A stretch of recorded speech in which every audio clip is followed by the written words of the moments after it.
Sanding ya deh. Anata sugi.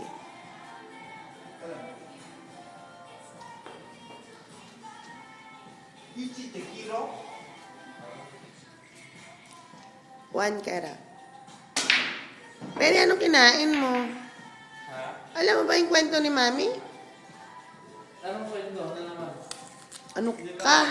Meron palang meron palang airport tax. Oh. May terminal tax. Meron, ano to? Ano ba yung tax na yun?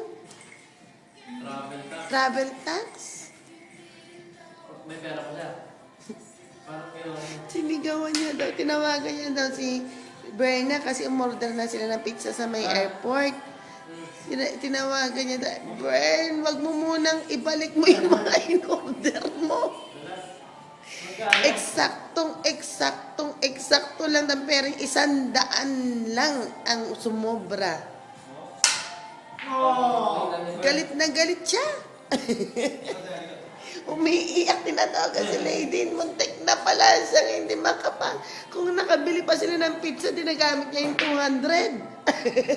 Hindi siya nakapasok dahil sa 100 yan. Na nga ba sinasabi ko eh.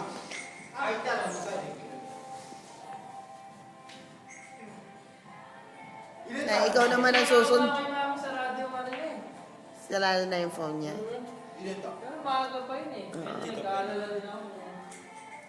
Baka hindi maano sa immigration. Immigration naman iniisip. Sa immigration Ang ako yan. iniisip ko, oo. Ako hindi. Kahapon ang iniisip ko.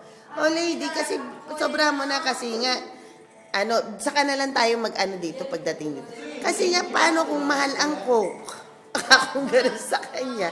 Eh, kung i-eksaktuhin. Pero tinignan ko na sa internet.